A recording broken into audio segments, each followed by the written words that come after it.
Demonstrators, including the parents of the most recent murder victim, Susanna Martinez, held hands in a show of solidarity during the protest. The placards and banners they carried tell the story of how fed up the community is with the crime situation, and they are now turning up the heat on their elected representatives.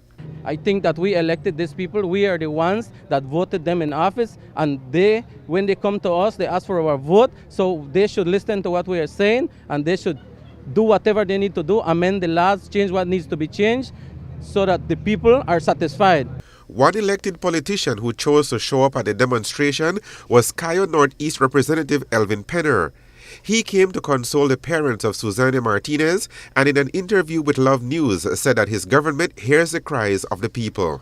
They need to understand that this is something that is everybody's business. And when I mentioned in the text as well that what we're seeing in Belize today is what has happened to many other countries. It is a social breakdown of the system.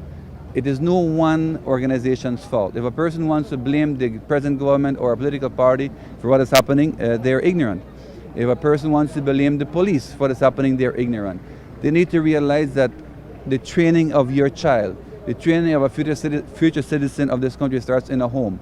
But even in their own homes, the people say they do not feel safe anymore, and that is why they are turning to their government for help. We have to keep locked up while the criminals are out there.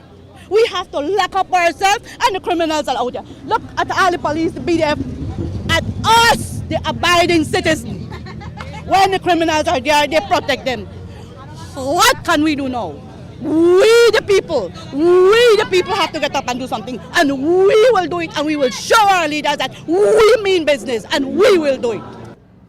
If the people don't get together, that's why these things keep happening over and over again. Yesterday it was that family, tomorrow it could be ours. They were put there to represent the people, so we need today so that they can stand up for the people. For just an example, right now we can see at the police station, we can see on the Wood Bridge or on the Hawkwood Bridge, there are police BDF. Why when there is a murder there is not enough manpower, but when the people come and stand up for their rights, there is too much manpower. So what they are trying to do or show us that we are the criminals, we are the people that work hard for this country, that pay their tax, that pay them so that they can do their job. So why when the people stand up, they come and stand up and take out all the manpower looking towards us like if we are the criminals. What I am seeing here is a people's movement.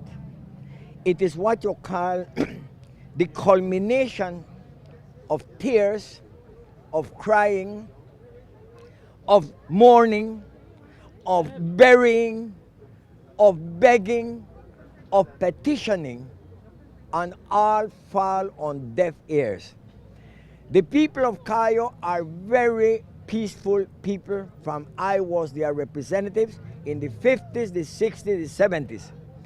But when this thing began to take over, whereby people cannot sleep in their homes with their windows open, everything began to go downhill. And it is that downward spiral that the people want to arrest before things hit rock bottom. The people have come up with a list of 10 demands, including amending the law so that rapists and people accused of sex offenses don't get bail. They want to properly equip the police department. They want your government to fire the DPP and put somebody who they claim is more competent in there. You're going to cabinet tomorrow. You will sit around the table with the Prime Minister and the Minister of National Security. Do you support those 10 demands as put together by your people, the people of San Ignacio and Santa Elena?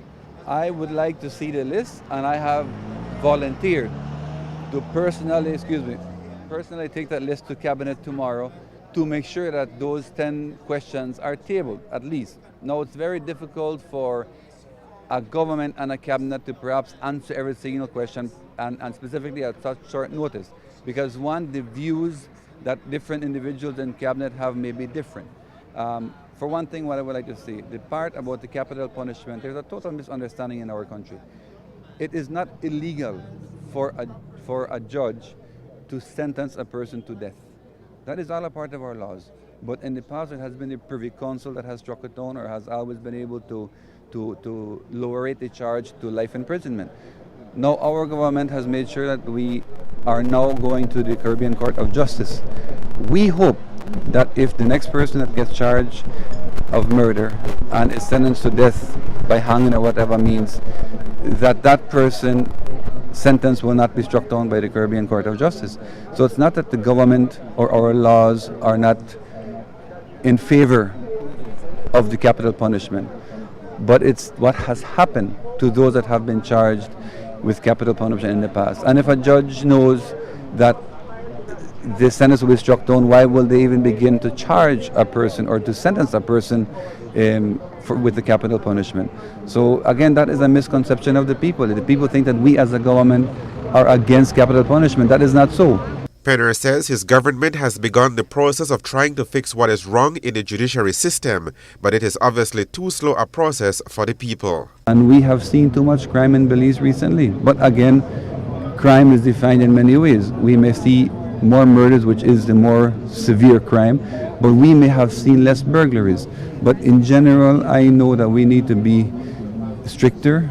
We need to have individuals that will enforce the laws in a better fashion. That includes myself as an individual, that includes a parent, that includes a teacher, that includes everybody. Because just like I said before, just the simple means of throwing a piece of garbage on the street is breaking the law.